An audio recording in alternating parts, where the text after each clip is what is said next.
Alright, so it is done. It's not the prettiest thing. It will work. I got the...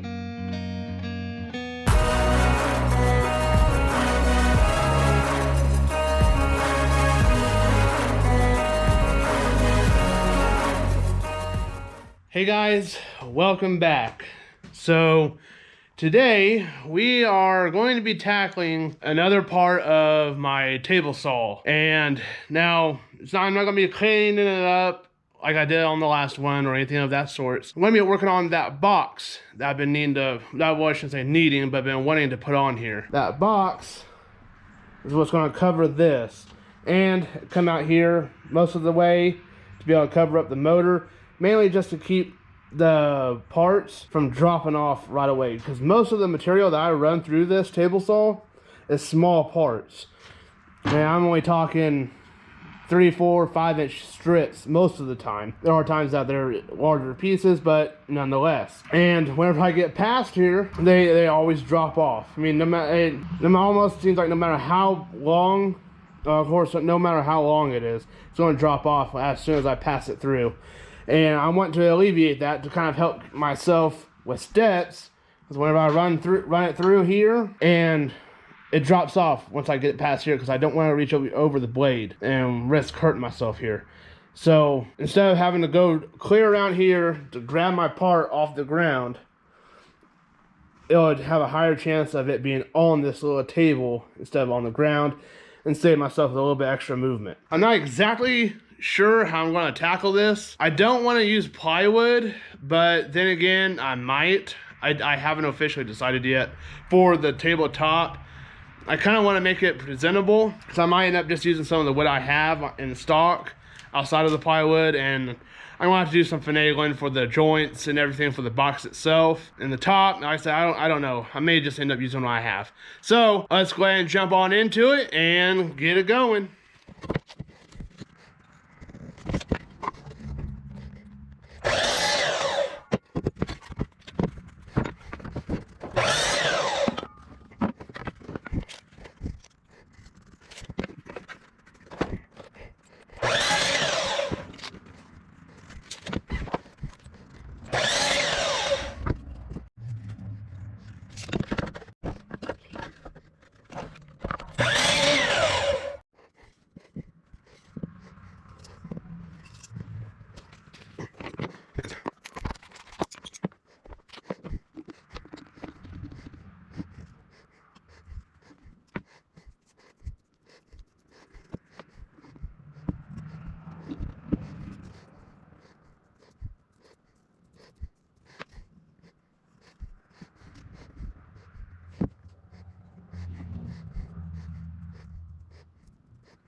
so quick pause here.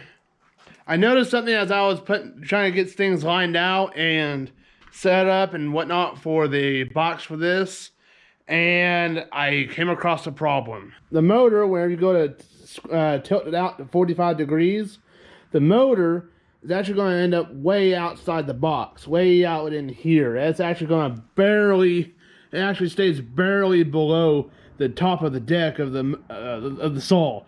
So it's doing the box just isn't going to work.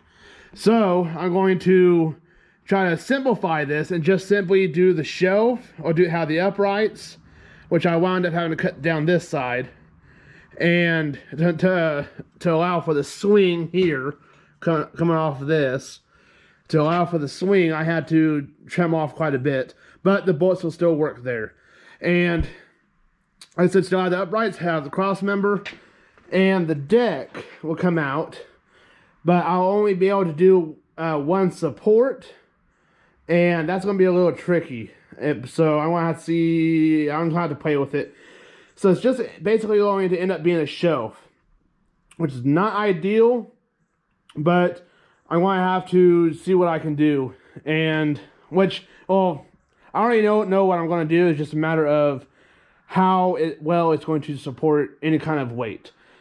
So we'll see how that goes. Now, my parts for the deck is all glued up and should be dry by now. And so I'm going to go ahead and get the planer outside and start. I'll go ahead and, get the planer outside. I got to cut these down to where they'll fit my planer and then start planing them. So let's go ahead and jump on into it.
I got the board set up. It's a little bit lower than what I want, but as you can see here, it's going to be a little bit lower than what I want. A lot lower, and I want to have no clearance with the motor. This, I may end up doing some kind of spacer. I don't know if you can see there. Do some kind of spacer here. This isn't actually set where it's going to be, but it's kind of floating there. But you get the idea. But whenever I get this in there, I'll probably end up putting some kind of a gap filler, basically. Another little piece here to kind of stand it up, get more flush with this. But this turned out okay. I goofed up. I know what I goofed up on. Luckily, it's for me, and I'm not going to really worry about it too much. Still got a little bit of sanding to do, but it ain't bad. But back to what I was trying to get out here. What I'm going to do is I got this motor and deck completely maxed out here. A motor and blade completely maxed out here. So what I'm going to do is take, you see where that maxes out right there? I'm going to take a piece right above that, run it across over here to the other side, and from that piece where it's at, bring it out to where it'll hit the deck of the bottom side of the deck.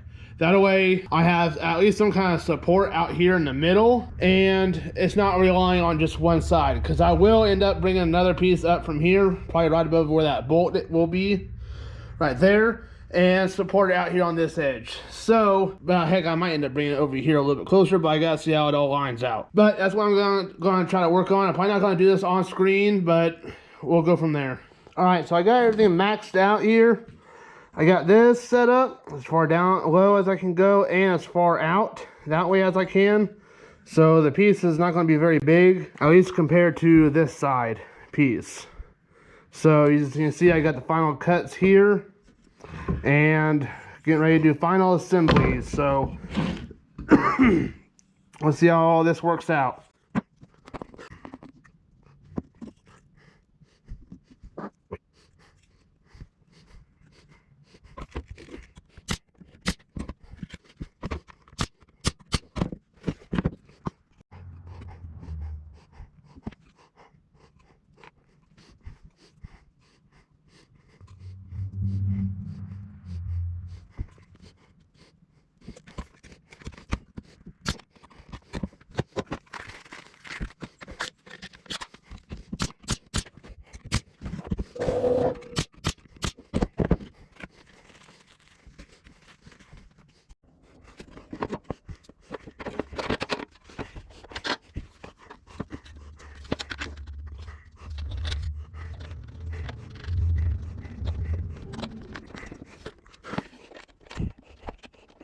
All right, so this is what it looks like right now. I still have to get the deck laid on top of here, but I want to show you how little of clearance I have right there. Just enough for maybe a few pieces of paper. While I was moving this board around, I don't know if you can see it, but I made a crack. Part of the board gave way. Some of this older wood. So it's show you right there. See? So I'm gonna try to get some glue down in that crack right here. It runs all the way down. I'm gonna try to get some glue in that. It sits on there pretty nicely. But I'm gonna have to get right in this area here. I'm gonna have to plane it down a little bit because it still sticks a little. It sticks a little bit above. So I'll just get my hand planer, my palm planer, and plane it down. And I got a little bit out here, maybe. Yeah, got a little bit out here I gotta deal with too. So that's the gist of it, and it should pretty well hold. Not a whole lot of weight. Definitely don't want to be picking up on it. Whenever I go to move it around, I'll have to take this off before I move it. Clearance for the motor, I got quite a bit, so a lot better than what it was. Go ahead and get this glued up and routed down and go from there.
Alright, so it is done. It's not the prettiest thing, but especially here, whenever I put the deck on, the wood deck, I had forgotten that I needed to compensate for the fence. So I wound up having to use the skill saw to do the initial cut and then use my palm router to finish off the rest and get it down to where it needed to be and be able to pass through and everything without an issue. Went through some linseed oil on here excessively. I got it pretty on there, kind, not really pulled up, but thick. Well, let that go ahead and soak in just to act as a sealer. I did go ahead and throw on some stiffeners, a couple of them anyways. One across the back and then one right close to midway. That way this would stiffen up pretty good. But it will work. I got the fence to work pretty decently on there and was able to do all I could. If you guys want to go check out our my Facebook, Instagram, Twitter, and TikTok, I'll have them set up here around me. I will also try to get them linked in the description and try to figure that out. Yeah, if you guys want to go check those out, there I post on Facebook, TikTok, and Instagram 1 to 3 minute videos. These videos that you see here on YouTube, my 1 minute videos, I send those over to YouTube Shorts and I post them there as well. And on these other platforms, I do questionnaires and Twitter and Facebook. I do questionnaires, see what you guys think about different things, different ideas about trying to expand the channel and all sorts of different kinds of things like that. But a bunch of different little things like that. I try to be as interactive as I possibly can. Just see what you guys think on different things. So I'm going to go ahead and wrap it up for the night and go ahead and jump to the video verse. Alright, so if you guys have been following along, we're going to be finishing up Hebrews chapter 5. We're going to be doing verses 7 through 14. It says, during his early life, he offered prayers and appeals with loud cries and tears to the one who was able to save him from death. And he was heard because of his reverence. Although he was a son, he learned obedience from what he suffered. After he was perfected, he became the source of eternal salvation for all who obeyed him. And he was declared by God a high priest according to the order of Melchizedek. We have a great deal to say about this, and it is difficult to explain since you have become too lazy to understand. Although by this time you ought to be teachers, you need someone to teach you the basic principles of God's revelation again. You need milk, not solid food. Not everyone who lives on milk is inexperienced with the message about righteousness because he is an infant. But solid food is for the mature, for those whose senses have been trained to distinguish between good and evil. And that is Hebrews chapter 5, verses 7 through 14. I'll see you guys in the next one.